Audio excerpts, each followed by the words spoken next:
వైసీపీకి సర్వసత్తాక నాయకుడు వైఎస్ జగన్మోహన్ రెడ్డి గారు.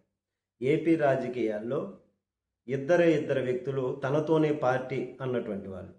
మొట్టమొదటి వ్యక్తి సీనియర్ ఎన్టీ రామారావు గారు, రెండవ వ్యక్తి జగన్మోహన్ రెడ్డి గారు అని చెప్పుకోవాలి. ఎన్టీ రామారావు గారు అయితే తన వారికి ద్వితీయ స్థానాన్ని ఏర్పాటు చేశారు రాజకీయాల్లో తనతో వచ్చేటటువంటి విధంగా. ఆ భాగంలోనే చంద్రబాబు నాయుడు గారు ఎన్టీ రామారావు గారి తర్వాత రావటం, ఆ పార్టీని తెలుగుదేశం పార్టీని కొనసాగించటం జరుగుతున్నటువంటిది. ఇప్పుడు జగన్మోహన్ రెడ్డి గారి విషయంలో చూస్తే తన పార్టీ నాయకులు సామాజిక వర్గ పరంగా కూడా పార్టీ నాయకులను బట్టి వాళ్ళని చూసి వాళ్ళు చెప్తున్నది కూడా విని టిక్కెట్లు ఇచ్చేటటువంటి పరిస్థితి జగన్మోహన్ రెడ్డి గారు చూస్తారు. ఫైనల్గా సజెషన్ అన్నది ఆయన ఇచ్చేటటువంటిది 3 సార్వత్రిక ఎన్నికలు చూసినటువంటి పరిస్థితి. తనతో పాటు కాంగ్రెస్ నుంచి వచ్చినటువంటి వారు మొట్టమొదటిసారిగా ఉండేటటువంటి వారికి టిక్కెట్లు ఇచ్చారు 2014 ఆ టైంలో. 2019లో ఇంకా కాంగ్రెస్ నుంచి వచ్చినటువంటి వారికి తనతో ఉన్నటువంటి నాయకులకు కూడా సామాజిక వర్గ పరంగా అట్లాగే వారి తాలూకా విధి విధానాలను బట్టి వారి అభిప్రాయాలను సేకరించి వారికి గౌరవం ఇచ్చి చెప్పేటటువంటి విధంగా చేసి టిక్కెట్లను పంపిణీ చేయటం, మరి పంపిణీ చేయటం, వారిని అందరినీ కూడా గెలిపించుకోవటం 2019లో ఎక్కువ మందిని చూసాం.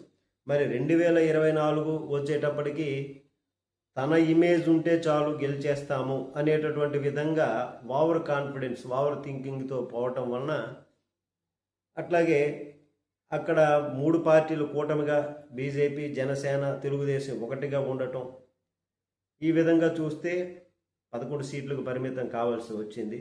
దాన్ని దృష్టిలో పెట్టుకొని 2029 ఎన్నికలకు సమాయత్తమవుతున్నటువంటి సందర్భంలో అక్కడ ఆ సమాజ వర్గానికి సంబంధించి ఆ వ్యక్తి ఎటువంటి వాళ్ళు, ఆ వ్యక్తి బలమైనటువంటి వ్యక్తే, జనంలో పాపులారిటీ ఉన్నటువంటి వ్యక్తే, ఏమైనా నియోజకవర్గంలో అతని పైన ఏమైనా మరకలు ఉన్నాయా, అట్లాంటి వారికి టిక్కెట్లు వచ్చేటటువంటి పరిస్థితి అయితే ఈసారి లేదు అని అంటున్నారు. నాయకులు చాలా ఉత్కంఠంగా టెన్షన్తో ఉన్నారు. ఈసారి మాత్రం ఆచి తూచి టిక్కెట్లు తన ఇమేజ్ కూడా ఉండదు. ఇమేజ్తో పాటుగా వారి యొక్క నాయకుల యొక్క ఇమేజ్ కూడా, పాపులారిటీ కూడా తోడయ్యి అప్పుడు ఎన్నికలకు వెళితే తప్పనిసరిగా గెలుస్తాము, ఇది చావో రేవో తేల్చుకునేటటువంటిది.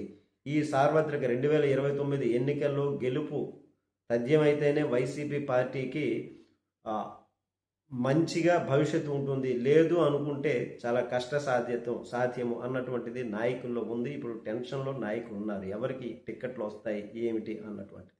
నమస్తే.